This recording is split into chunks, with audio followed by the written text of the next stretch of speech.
Let's make some chicken and broccoli. Cheers! I bet this is gonna have you coming back for more. First, let's boil down the rice. Here I'm using Basmati rice because it's always giving that Chinese food effect.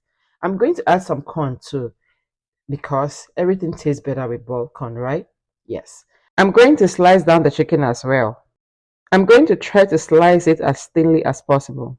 I'll season it with chicken bouillon, some soy sauce, some oyster sauce. I gave it a quick mix and I set it aside. Now I'll go ahead and prep the broccoli.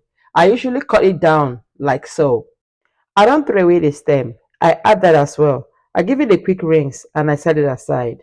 Now let's prep the sauce. To 2 cups of chicken broth, here I'm using low sodium chicken broth. I add some soy sauce, some rice wine vinegar, oyster sauce, and some sugar for balance, some black pepper, and some chicken bouillon. I give it a really good mix. Now let's take it to the fire. In my hot olive oil, I first sauteed my minced garlic and then added my chicken. Cooked it down for about 10 minutes and set it aside. I had added baking soda to tenderize the chicken and black pepper, but these were done outside of the camera. So I add more olive oil, sauteed some more garlic before adding my broccoli. Because I like my broccoli crunchy, I'm not going to cook it for a long time. So I give it a good mix and add my sauce into it.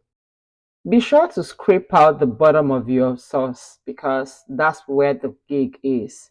I cover it and allow it to cook for just about 2 minutes while I prepare my slurry.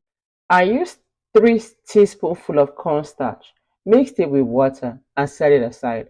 Once the broccoli was cooked to my satisfaction, I added the chicken. Be sure to turn down the heat of your stove at this point if you still want your broccoli green and crunchy.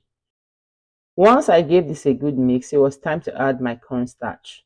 So I added the cornstarch and gave it a quick mix because it was going to thicken instantly. A little more soy sauce, some oyster sauce, and chicken bouillon to taste, and dinner was done. So if you're looking for a quick and easy dinner idea, be sure to save this recipe for later. If you're yet to like this video at this point, what are you waiting for? Feel free to share this video with anybody that likes a stress-free life. Follow for more healthy recipes like this, and I will see you in my next one. Bye.